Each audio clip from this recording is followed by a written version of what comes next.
শিক্ষার্থী যদি ফেল করে দেন পরে তার রেজাল্টের জন্য যদি তাকে সুইসাইড অ্যাটেম্প্ট করতে হয় সেই দায়ভার কি সরকার নেবে? সরকার নেবে না তো।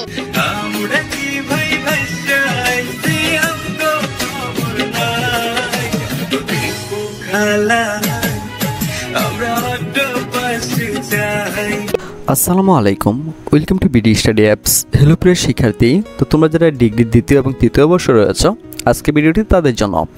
তো আজকে মূলত তোমাদের জন্য একটি অত্যন্ত গুরুত্বপূর্ণ আপডেট রয়েছে। সেটা হচ্ছে আমি তোমাদেরকে ইতিপূর্বে বলেছিলাম যে তোমাদের অটো পাস নিয়ে কিন্তু একটি কার্যক্রম চলমান রয়েছে, যেহেতু সেটা জাতীয় বিশ্ববিদ্যালয় কর্তৃপক্ষ থামিয়ে দিয়েছিল, কিন্তু সেটা কিন্তু আবার নতুন করে শুরু হয়েছে।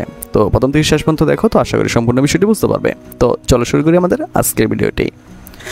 দেশজুড়ে ডিগ্রি ছাত্রছাত্রীদের হয়রানি, সেশন জট ও বৈষম্য নিরসন সহ তৃতীয় বর্ষের ফাইনাল পরীক্ষার্থীদের অটো প্রমোশন দাবিতে আন্দোলনরত শিক্ষার্থীর সঙ্গে এবার একমত হয়েছেন প্রথম বর্ষ ও দ্বিতীয় বর্ষের শিক্ষার্থীরা। একই সঙ্গে রোববার লং মার্চ টু জাতীয় বিশ্ববিদ্যালয়ে কর্মসূচি ঘোষণা দিয়েছেন তারা।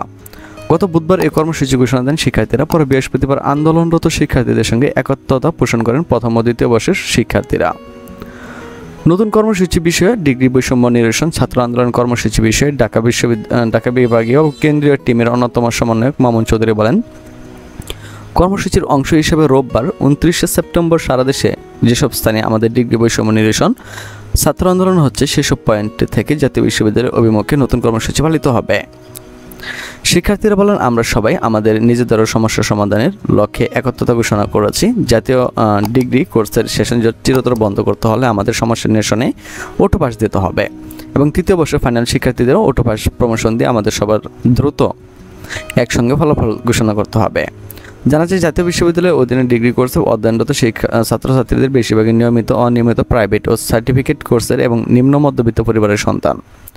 জীবিকার তাগিদে পড়ালেখার পাশাপাশি অনেকে কর্ম করেন। পরীক্ষায় অংশগ্রহণের জন্য অনেক সময় নিজেদের কর্ম বা চাকরি ছেড়ে দিতে হয়। এসব শিক্ষার্থীরা কর্মব্যস্ত থাকায় তাদের একাডেমিক কার্যক্রমে প্রভাব পড়েছে। দেশের রাজনৈতিক অস্থিরতা, কোটা আন্দোলন হয়েছে, এর মাঝে বন্যা পরিস্থিতি নিয়ে দীর্ঘ সময় ধরে পড়াশোনার বাইরে থাকায় তাদের শিক্ষা জীবনে ক্ষতিকর প্রভাব পড়েছে বলে মনে করেন সংশ্লিষ্টরা। তো তোমাদের ডিগ্রি নিয়ে এই ছিল সর্বশেষ আপডেট, অর্থাৎ তোমাদের আবারও একটি নতুন করে আন্দোলন শুরু হয়েছে। সেটা কিন্তু রবিবার থেকে কিন্তু এটা আরও ভয়ানক রূপ নেবে বলে আমরা মনে করি।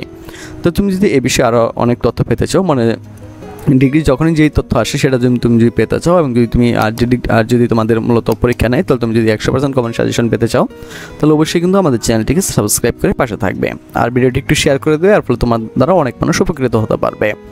তো আজ এখান থেকে বিদায় নিচ্ছি, কথা হচ্ছে একটি নতুন ভিডিওতে। সে বন্ধুরা সকলেই ভালো থাকো, সুস্থ থাকো এবং সাথে থাকো বিডি স্টাডি অ্যাপসের।